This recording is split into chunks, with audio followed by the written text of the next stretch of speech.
إن الحمد لله نحمده ونستعينه ونستغفره ونؤمن به ونتوكل عليه ونعوذ بالله من شرور أنفسنا ومن سيئات أعمالنا من يهده الله فلا مضل له ومن يضلل فلا هادي له وأشهد أن لا إله إلا الله وحده لا شريك له وأشهد أن محمدًا عبده ورسوله.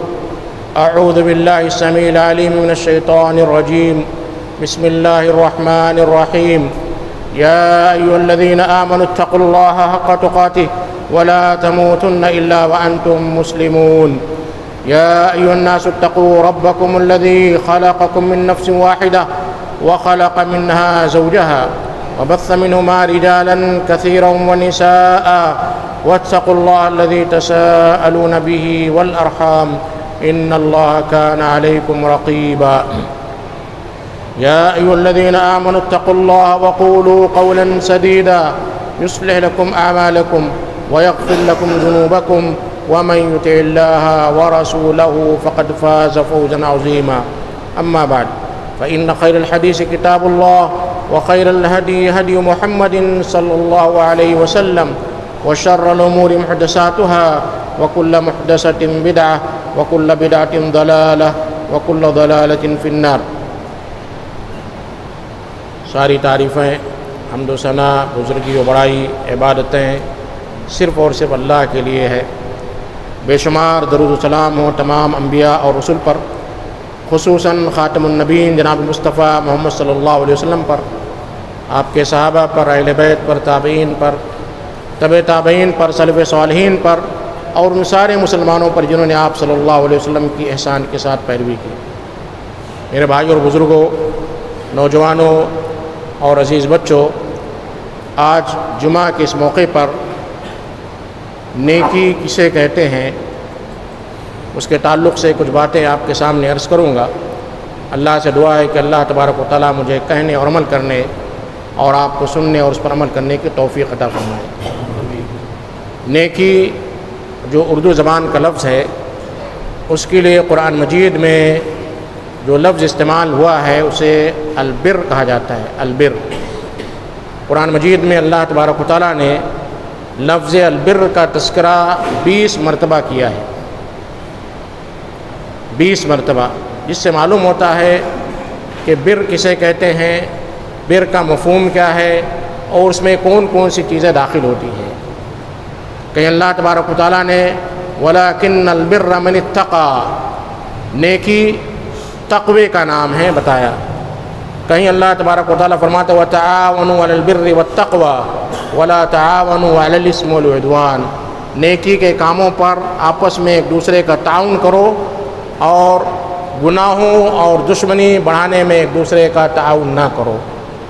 ایک تیسری جگہ اللہ تبارک و تعالیٰ فرماتا ہے لَن تَنَالُوا الْبِرَّ حَتَّىٰ تُنْفِقُوا مِمَّا تُحِبُّونَ، تم نیکی کو نہیں پا سکتے ہو، یعنی نیکی کا مزہ، نیکی کا لطف یا نیکی کا انعام یا نیکی کا ثواب اس وقت تک نہیں پا سکتے ہو جب تک کہ تم اپنے اس مال سے خرچ نہ کرو جو تم پسند کرتے ہو. بہرحال 20 آیتوں کا تذکرہ اس مختصر سے خطبے میں ناممکن ہے، لیکن اللہ تبارک و تعالیٰ نے سورۃ البقرہ کی ایک آیت میں نیکی کے بہت ساری چیزوں کا تذکرہ کر دیا ہے مختصراً. اللہ تبارک و تعالیٰ فرماتا ہے لَيْسَ الْبِرَّ أَن تُوَلُّوا وُجُوهَكُمْ قِبَلَ الْمَشْرِقِ وَالْمَغْرِبِ وَلَكِنَّ الْبِرَّ مَنْ آمَنَ بِاللَّهِ وَالْمَلَائِكَةِ وَالْكِتَابِ وَالنَّبِيِّينَ وَآتَى الْمَالَ عَلَى حُبِّهِ ذَوِي الْقُرْبَى وَالْيَتَامَى وَالْمَسَاكِينِ وَابْنَ السَّبِيلِ وَالسَّائِلِينَ وَفِي الرِّقَابِ وَأَقَامَ الصَّلَاةَ وَآتَى الزَّكَاةَ وَالْمُوفُونَ بِعَهْدِهِمْ إِذَا عَاهَدُوا وَالصَّابِرِينَ فِي الْبَأْسَاءِ وَالضَّرَّاءِ وَحِينَ الْبَأْسِ أُولَٰئِكَ الَّذِينَ صَدَقُوا وَأُولَٰئِكَ هُمُ الْمُتَّقُونَ. اس مختصر سی آیت میں اللہ تبارک و تعالیٰ نے نیکی کا بر کا تذکرہ کیا ہے. حدیث میں واصلہ ابن معبد رضی اللہ تعالیٰ عنہ سے روایت ہے کہ اللہ کے نبی کریم صلی اللہ علیہ وسلم کے پاس آئے اور انہوں نے کہا کہ اللہ کے رسول میں آپ سے بر کا معنی جاننا چاہتا ہوں کہ بر کسے کہتے ہیں، جسے ہم اردو میں کہتے ہیں نیکی. نیکی کسے کہیں گے؟ بس اوقات ہم بہت سارے ایسے کام کر لیتے ہیں نیکی کے نام پر جس کا قرآن اور حدیث میں کوئی ثبوت نہیں ہے. ہم سمجھتے ہیں کہ یہ نیکی ہے اور ہم اسے بڑے آسانی سے بڑے دھوم دھام سے مناتے ہیں، حالانکہ اللہ کے نبی کریم صلی اللہ علیہ وسلم کے زمانے میں وہ نیکی نہیں تھی، آپ کے تصور میں وہ نیکی ہے۔ تو قرآن میں اللہ تبارک و تعالیٰ نے اس آیت میں نیکی کا مختصر و جامع اور اس کی بہت ساری جو مثالوں کا تذکرہ کیا ہے۔ تو واصلہ ابن معبد رضی اللہ تعالیٰ عنہ نے اللہ کے نبی کریم صلی اللہ علیہ وسلم سے بر کے معنی پوچھا، تو آپ نے فرمایا بر کسے کہتے ہیں؟ استفتی قلبک، اپنے دل سے پوچھو، اپنے دل سے پوچھو کہ نیکی کیا ہے، نیکی کسے کہتے ہیں، دل سے پوچھو، اور جس چیز پر تمہارا اطمینان ہو، واطمأنت الیہ النفس واطمأنت الیہ القلب، جس میں تمہارے دل کو اطمینان ہو، جس سے تمہارے نفس کو اطمینان ہو، وہ نیکی ہے۔ اور اسم کسے کہتے ہیں؟ والاسم ما حاک فی صدرک، اسم اسے کہتے ہیں، گناہ کسے کہتے ہیں جو نیکی کا اپوزٹ ہے، جو تمہارے دل میں کھٹک جائے، ایسا کرنا یا نہیں کرنا ہے۔ آپ موبائل اوپن کرتے ہیں، یوٹیوب پر جاتے ہیں اور آپ کو احساس ہوتا ہے کہ یہ سائٹ دیکھنا چاہیے یا نہیں دیکھنا چاہیے، ما حاک فی صدرک، دل میں کھٹک رہی بات، وَكَرِهْتَ أَن يَطَّلِعَ إِلَيْهِ النَّاسِ، اور آپ کو اس بات کا ڈر ہو کہیں ہمارے ابو تو نہیں دیکھ لے رہے ہیں، کہیں میری بیوی تو نہیں دیکھ لے رہی، آپ کیا سرچ کر رہے ہیں، کیا سوچ رہے ہیں، کیا دیکھنے جا رہے ہیں، یہ ہے گناہ۔ یہ ایک مثال بیان کی گئی ہے کہ آپ کا دل مطمئن ہو، لیکن اس کا مطلب یہ نہیں ہے کہ آپ بہت سارے ایسے کام کر لیتے ہیں جس سے آپ کا دل مطمئن ہے۔ اس میں ایک چیز آپ کو یاد رکھنی ہوگی، ایک چیز، کسی بھی اعمال کی قبولیت کے جو شرط ہے وہ شرط نیکی میں بھی پائی جانی چاہیے، نیکی میں بھی وہی شرط پائی جانی چاہیے۔ پہلی شرط کیا ہے کہ اس میں اللہ کے ساتھ کسی کو شریک نہ ٹھہرایا جائے، اللہ کے ساتھ کسی کو شریک نہیں ٹھہرانا ہے۔ دوسری شرط یہ ہے کہ وہ اللہ کے رسول کے طریقے کے مطابق ہو، یہ دونوں شرطیں ہوں گی تبھی آپ کا عمل قبول ہوگا۔ بسا اوقات ہم کچھ کرتے ہیں، مثال میں دیتا ہوں، چلہ بناتے ہیں، آپ کا دل مطمئن ہے، آپ نے دل سے پوچھ لیا، آپ کا دل بھی اس میں مطمئن ہے، لیکن چونکہ اللہ کے نبی کریم صلی اللہ علیہ وسلم کی سنت سے اور اللہ تبارک و تعالیٰ کے فرمان سے ثابت نہیں ہے تو نیکی نہیں ہو سکتی۔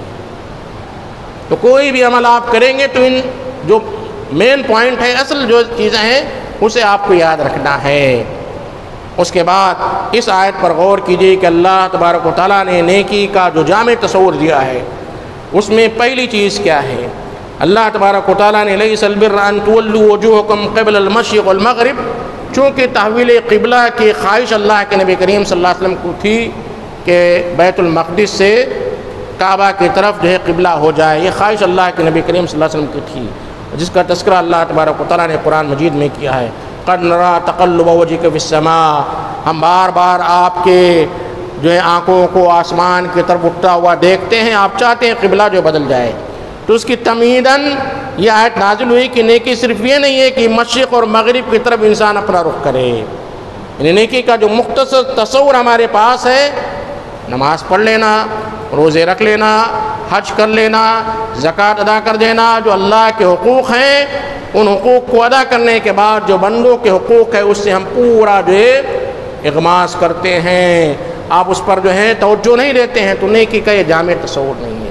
تو اسی لیے جامع جو تصور ہے اس کی طرف اللہ تبارک و تعالیٰ نے فرمایا کہ صرف یہ نہیں ہے آج بیت المقدس کی طرف قبلہ ہے، ہم قبلے کی طرف نماز پڑھ رہے ہیں، کل یہ قبلہ اگر چینج ہو جائے تو آپ یہ نہ سمجھیں کہ آپ نے جو پہلی نیکی کی تھی وہ رد ہو جائے گی، وہ اللہ کے دربار میں قابل قبول نہیں ہوگی۔ تو نیکی صرف یہ نہیں ہے کہ انسان نماز پڑھ لے، روزے رکھ لے، زکوٰۃ دے دے، حج کر لے، عمرے پر عمرہ کرتا چلے جائے۔ وَلَٰكِنَّ الْبِرَّ مَنْ آمَنَ بِاللَّهِ، پھر یہ بھی جو ہونا چاہیے کہ نیکی کے لیے جو سب سے پہلی بنیادی شرط ہے کہ انسان موحد ہو، اللہ اور اللہ کے رسول پر ایمان ہو، ورنہ آپ دیکھیں گے، جائزہ لیں گے تو دنیا میں سب سے زیادہ جو سوشل کام کرتے ہیں، لوگوں کی مدد کرتے ہیں، انسانیت کی مدد کرتے ہیں، ہیلپ کرتے ہیں، وہ غیر مسلم ہیں، خصوصاً جو ہے کرسچن جو ہے انسانیت کی بڑی خدمات انجام دیتی ہے، اور ہمارے مسلمانوں میں بعض مسلمان ایسے ہیں جو توحید کو نہیں جانتے ہیں، توحید ان کی پختہ نہیں ہے، عقیدہ ان کا پختہ نہیں ہے، لیکن سوشل ورکنگ کے ذریعے مسلمانوں کی بڑی خدمات انجام دے رہے ہیں۔ اللہ اور اللہ کے رسول پر ایمان کا جو تصور ہونا چاہیے وہ تصور بڑا دھندلا ہے، بڑا جو ہے واضح نہیں ہے، لیکن بہت کام کر رہے ہیں، مسلمانوں کی مدد کر رہے ہیں، مسلمانوں کے اندر جو سوشل بیداری لا رہے ہیں، تعلیمی جو انقلاب لا رہے ہیں، یہ بھی نیکی نہیں ہے۔ نیکی کا پہلا اسٹیپ یہ ہے من آمن باللہ، اللہ پر اس کا ایمان ہو، عقیدہ اس کا پختہ ہو، توحید اس کی پختہ ہو، شرک سے وہ بچے۔ وَلَٰكِنَّ الْبِرَّ مَنْ آمَنَ بِاللَّهِ وَالْمَلَائِكَةِ وَالْكِتَابِ وَالنَّبِيِّينَ، ان ساری ایمانیات کا تذکرہ اللہ تبارک و تعالیٰ نیکی کی بنیادی شرط میں کر رہا ہے۔ لہذا اگر آپ نیکی کرنا چاہتے ہیں تو سب سے پہلے اپنا عقیدہ پختہ کیجیے، شرک سے بچیے، اللہ اور اللہ کے رسول کی کما حق و مکمل اطاعت کیجیے، اس میں کسی غیر اللہ کی اطاعت، کسی غیر اللہ کی عبادت، کسی غیر اللہ کو رزاق اور کسی غیر اللہ کو جو ہے کائنات کا تصرف کرنے والا مت سمجھیے۔ یعنی شرک، بدعات اور رسوم و خرافات سے آپ کے ذہن پاک ہونے چاہیے، نیکی کی پہلی کنڈیشن، پہلی شرط ہے۔ اس کے بعد اللہ تبارک و تعالیٰ نے جو انسان کی سب سے کمزور نس تھی اس کو پکڑا۔ نماز لوگ پڑھ لیتے ہیں، لیکن جہاں حقوق العباد کا معاملہ آتا ہے، خصوصاً مال کا معاملہ آتا ہے، وہاں پر وہ بڑی جو ہے لاپرواہی برتتے ہیں۔ اسی لیے ایمانیات کے بعد اللہ تبارک و تعالیٰ نے حقوق العباد کا تذکرہ کیا۔ وَآتَ الْمَالَ عَلَىٰ حُبِّهِ ذَوِي الْقُرْبَىٰ، مال خرچ کرے، مال کی محبت کے باوجود، انسان کو مال سے بڑی محبت ہے، مال جمع کرنا چاہتا ہے۔ اللہ کے نبی کریم صلی اللہ علیہ وسلم نے بنو آدم کی اس کمزور چیز کا تذکرہ کرتے ہوئے فرمایا لَوْ كَانَ لِابْنِ آدَمَ وَادِيَانِ مِنْ ذَهَبٍ، اگر ابن آدم کے پاس سونے کے دو وادی ہو، دو بڑے بڑے پہاڑ ہوں، لَابْتَغَىٰ ثَالِثًا، تو تیسری پہاڑ بنانے کے چکر میں ہوگا۔ أَلْهَاكُمُ التَّكَاثُرُ حَتَّىٰ زُرْتُمُ الْمَقَابِرَ، کثرت ہر چیز میں کثرت، پراپرٹی بنانے میں کثرت، جائیداد بنانے میں کثرت، کیش جمع کرنے میں کثرت، انویسٹ کرنے میں کثرت نے انسان کو ہلاکت میں ڈال دیا ہے، یہاں تک کہ وہ قبر کا منہ دیکھ لیتا ہے۔ أَلْهَاكُمُ التَّكَاثُرُ، تو انسان کی یہ بڑی کمزور نس ہے مال کا خرچ کرنا، اور خصوصاً جب انسان مال خرچ کرتا ہے تو اس میں جو سب سے کمزور چیز ہے کہ وہ اپنے رشتہ داروں کو چھوڑ کر دوسروں کو دیتا ہے۔ اسی لیے اللہ تبارک و تعالیٰ نے اس نیکی کے جامع تصور میں وَآتَ الْمَالَ عَلَىٰ حُبِّهِ ذَوِي الْقُرْبَىٰ کا ذکر کیا۔ رشتہ دار جو آپ کے قریبی ہیں، آپ کے رشتہ دار ہیں، وہ رشتہ دار جس کی کفالت آپ کے ذمے نہیں ہے، یعنی جن کے نان نفقہ، جن کی جو ہے بیماری کا خرچ، جن کے رہنے کا خرچ، جن کے کھانے پلانے کا خرچ آپ پر نہیں ہے۔ مثال کرو آپ کے بیٹے ہیں، آپ کی والدہ ہیں، آپ کی بیوی ہیں، جن پر خرچ کرنا آپ کی ذمہ داری ہے، ان سے ہٹ کر آپ کے بہن کی شادی ہو گئی ہے، اپنے گھر رخصت ہو چکی ہے، اب اس کے خرچ کی ذمہ داری آپ پر نہیں ہے، وہ آپ کی رشتہ دار ہے۔ آپ کا بھائی شادی ہو گئی، منتقل ہو گیا، اب اس چھوٹا نہیں ہے، نابالغ نہیں ہے جس کے خرچ کی ذمہ داری آپ پر ہے۔ اب اگر ایسا بھائی آپ کا غریب ہے، پریشان حال ہے، وَآتَ الْمَالَ عَلَىٰ حُبِّهِ ذَوِي الْقُرْبَىٰ، سب سے پہلے اپنے مال کے خرچ کرنے میں ہمیں اس بات کا خیال رکھنا چاہیے کہ ہمارے وہ قریبی رشتہ دار جو پریشان حال ہیں، جنہیں ضرورت ہے، سب سے پہلے انہیں دیا جائے۔ آج ہم کیا کرتے ہیں؟ سب سے پہلے ان نون پرسن کو دیتے، نامعلوم جو ہیں، تاکہ وہ آپ کی تعریف کریں، آپ کے قصیدے پڑھیں، آپ کی عزت کریں، آپ کے سامنے دری بچھائیں، آپ کے لیے کرسیوں کا ارینجمنٹ کریں اور آپ کے تعریف کے پل باندھیں۔ کیونکہ اگر آپ نے اپنے بھائی کو دے دیا جو فقیر ہے، مسکین ہے، پریشان حال ہے، تو آپ کی تعریف تو نہیں کرے گا۔ آپ کی بہن جو غریب ہے، جس کی شادی ہو چکی ہے، اس کا شوہر جو ہے بے روزگار ہے، اگر آپ اسے دے رہے ہیں تو آپ کی تعریف تو نہیں کرے گا۔ تو اسی لیے اللہ تبارک و تعالیٰ نے نیکی کے لیے فرمایا وَآتَ الْمَالَ عَلَىٰ حُبِّهِ ذَوِي الْقُرْبَىٰ۔ والیتاما اور یتیموں کو، وآت المال علی حبہ ذوی القربى والیتاما والمساکین، تیسرے درجے پر مسکین۔ یہ ترتیب ہے مال کے خرچ کرنے میں، انسان سب سے پہلے اپنے رشتہ داروں کو دے۔ اور اللہ کے نبی کریم صلی اللہ علیہ وسلم نے فرمایا جب آپ اپنے رشتہ داروں کو دیتے ہیں تو آپ کو 2 اجر ملتا ہے، 2 اجر ملتا ہے، ڈبل ملتا ہے، ایک تو مال خرچ کرنے کا، دوسرا آپ کے رشتہ داری ادا کرنے کا۔ آپ نے رشتہ داری کو نبھایا، اور رشتہ داری کو نبھانا اللہ تبارک و تعالیٰ کے نزدیک بڑا محبوب عمل ہے۔ والذین یصلون ما امر اللہ بہ ان یوصل، اور اللہ کے نبی کریم صلی اللہ علیہ وسلم نے صل من قطع کا ان ساری احادیث میں رشتہ داری کو نبھانے کا حکم دیا ہے۔ اور رشتہ داری کو نبھانے کا مفہوم کیا ہے؟ رشتہ داری نبھانے کا مفہوم ہم یہ سمجھتے ہیں کہ جو رشتہ دار ہم سے ملتے ہیں، جو رشتہ دار ہمارا خیال کرتے ہیں، ہمارے گھر آتے جاتے ہیں، ہمیں ہدیہ اور تحفہ بھیجتے ہیں، ان سے ملنا، ان سے رشتہ داری کو نبھانا، یہ رشتہ داری ہے۔ یہ رشتہ داری نہیں، یہ بدلہ ہے، یہ بدلہ ہے۔ رشتہ داری نبھانا کس کو کہتے ہیں؟ صل من قطع کا، جس نے آپ سے رشتہ داری کو توڑا اسے جوڑنا، یہ ہے رشتہ داری، اسے جوڑنا یہ رشتہ داری ہے۔ صل من قطع کا، جو بھائی آپ سے بات نہیں کرتا ہے، جو بہن آپ سے ناراض ہو گئی ہے، آپ اس کے گھر جائیں، اس کی مدد کریں، اس سے رشتہ داری نبھائیں، یہ ہے رشتہ داری نبھانا۔ وآت المال علی حبہ ذوی القربى والیتاما والمساکین وابن السبیل والسائلین وفی الرقاب، اور جو لوگ مانگتے ہیں انہیں بھی دینا چاہیے۔ ایسا نہیں کہ آپ جو ہے مانگنے والوں کو جو ہے جھٹک دیں۔ وَأَمَّا السَّائِلَ فَلَا تَنْهَرْ، وَأَمَّا السَّائِلَ فَلَا تَنْهَرْ، لیکن چونکہ آج زمانہ بڑا ترقی کر چکا ہے، بڑے اچھے انداز میں، پروفیشنل انداز میں مانگنے والے آتے ہیں۔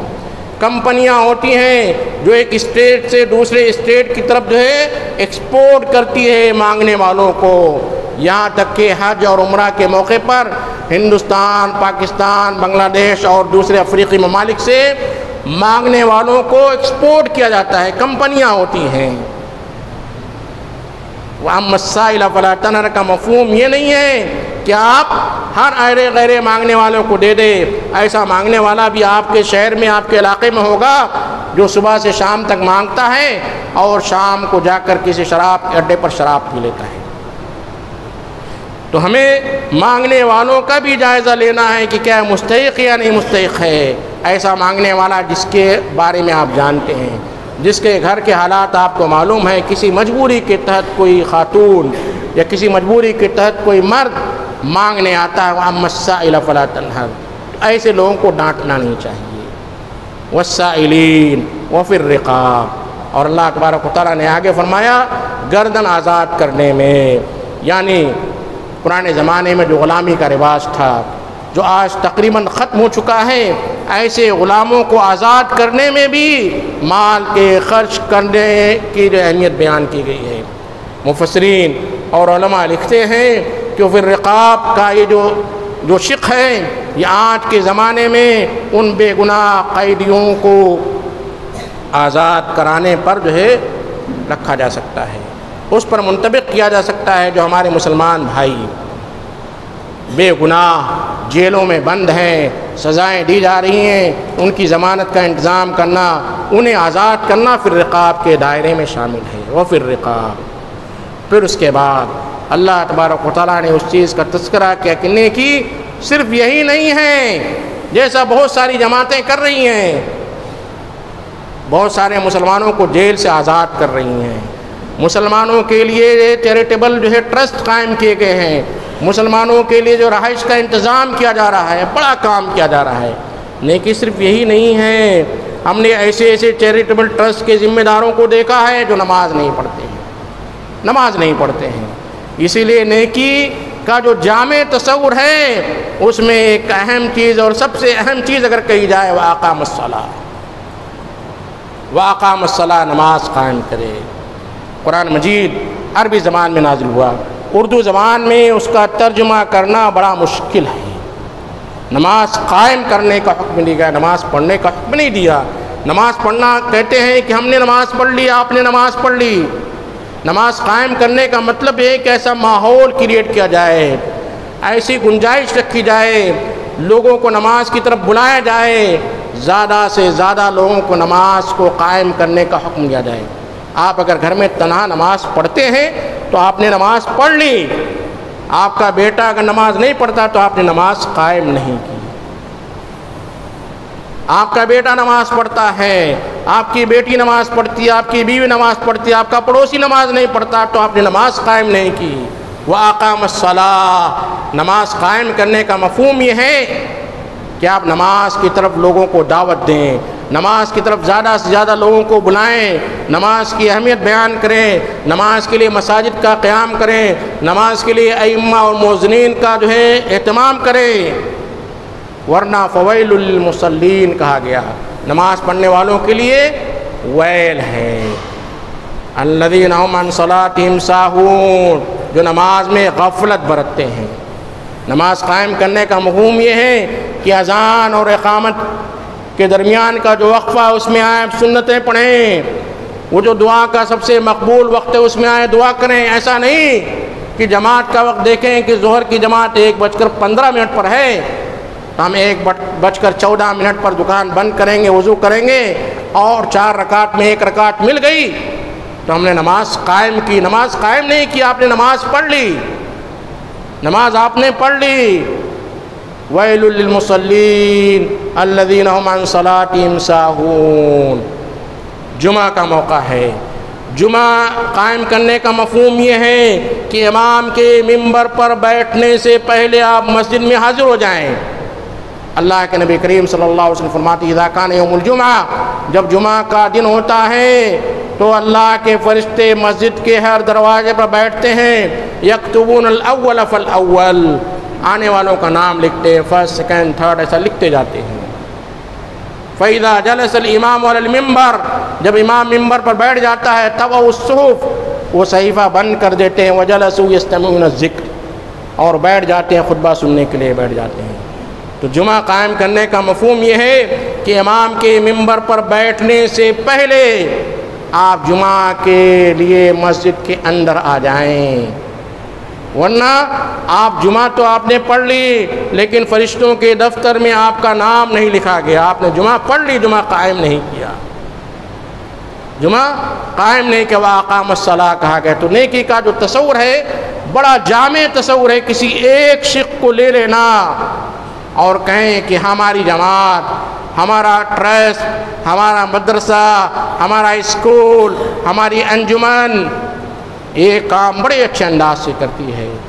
ہمارے ٹرسٹی ماشاءاللہ جو چیریٹیبل ٹرسٹ کے ٹرسٹی ہیں بڑا اچھا کام کر رہے ہیں، رمضان میں ہزاروں لوگوں کو افطار کٹ دے رہے ہیں، راشن کے ڈھیر کا ڈھیر جمع کر لے رہے ہیں، لیکن ان کی نماز کا حال اگر دیکھیں گے تو نمازی نہیں ہے۔ چہرہ دیکھیں گے تو چہرہ جو اسلامی نظر نہیں آتا، ایسے چیریٹیبل ٹرسٹ کا کوئی فائدہ نہیں ہے۔ ایسے آپ پورے ہر گھر میں راشن کٹ پہنچا دیں، آپ کامیاب نہیں ہوں گے، اس لیے کہ نماز کی جو اہمیت اسلام میں ہے وہ دراصل آپ کے اسلام میں داخل ہونے کا ویزا ہے، پاسپورٹ ہے۔ اگر آپ نے نماز نہیں پڑھی، اللہ کے نبی کریم صلی اللہ علیہ وسلم فرماتے من ترک الصلاۃ متعمدا فقد کفر، جس نے جان بوجھ کر نماز چھوڑ دی وہ اسلام کے دائرے سے خارج ہو گیا۔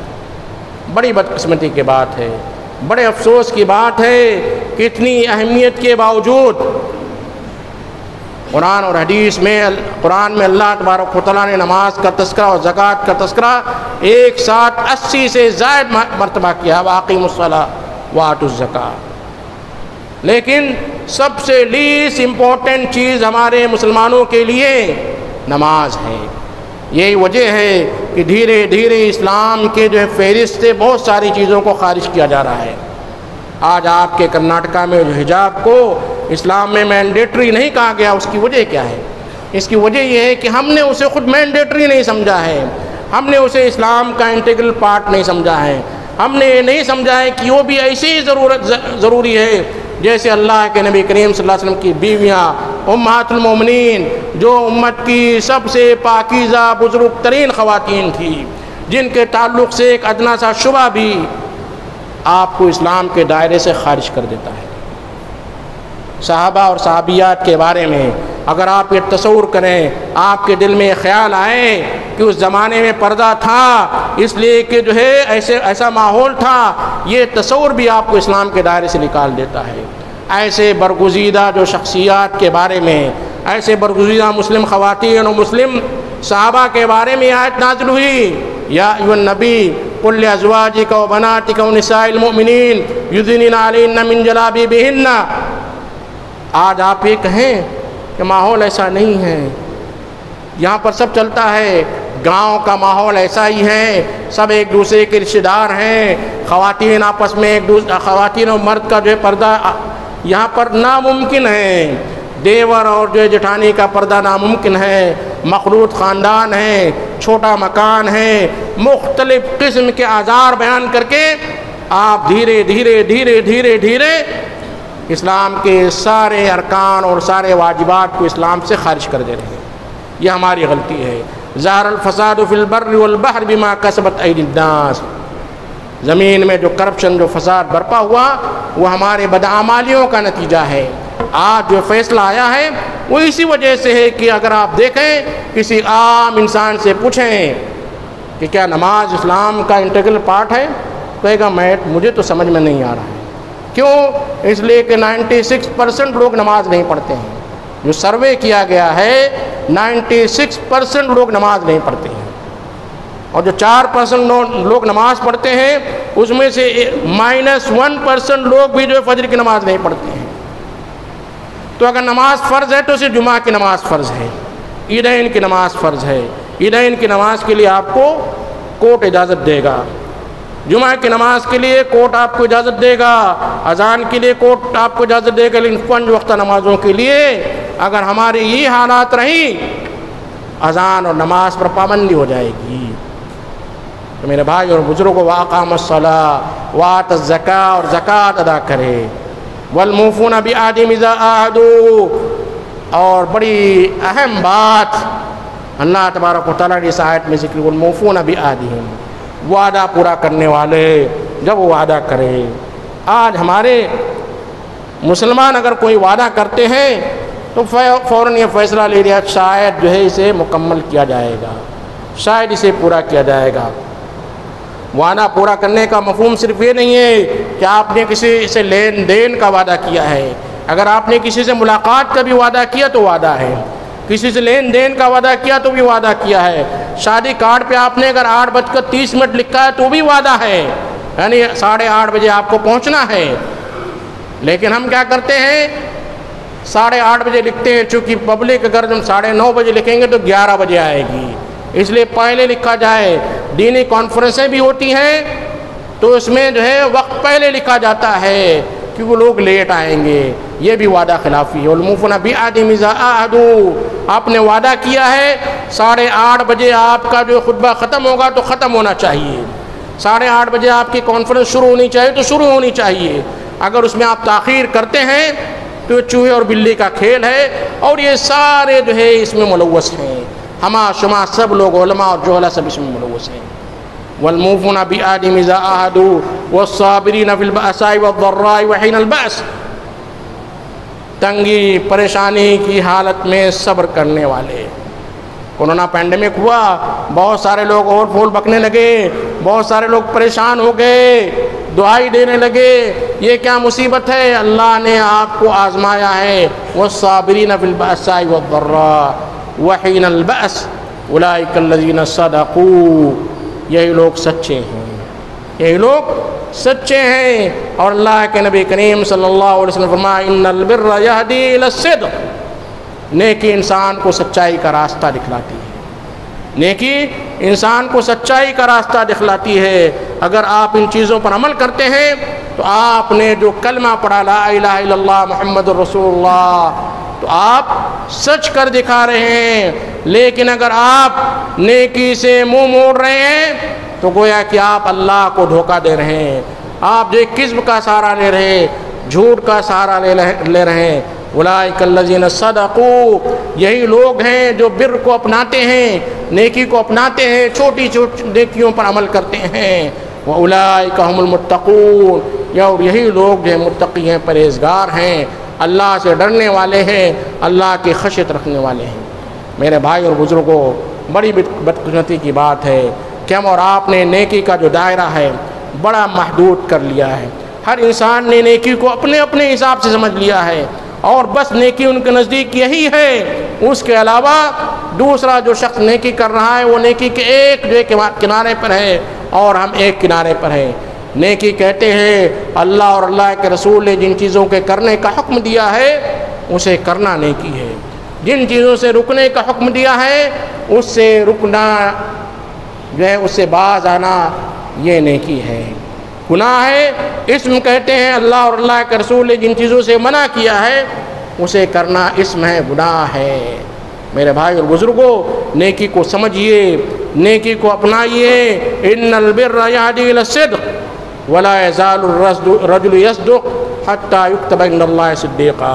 انسان سچ بولتا ہے، سچ بولتا ہے، سچ اپناتا ہے، سچ پر عمل کرتا ہے، اللہ کے نزدیک وہ صدیق ہو جاتا ہے، سچا ہو جاتا ہے۔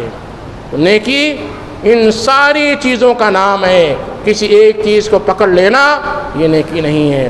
اللہ سے دعا ہے کہ اللہ تبارک و تعالی ہمیں نیک عمل کی توفیق عطا فرما، ہمیں برائیوں سے بچا، ہمیں نیکی کی توفیق عطا فرما، ہمیں نیکی کے ہر عمل کو ادا کرنے کی توفیق عطا فرما۔ ہم سے جو برائیاں ہو رہی ہیں، ہم سے جو گناہ ہو رہے ہیں، اے اللہ اسے معاف فرما، ہمیں گناہوں سے بچا، ہمیں گناہوں سے بچنے کی توفیق عطا فرما۔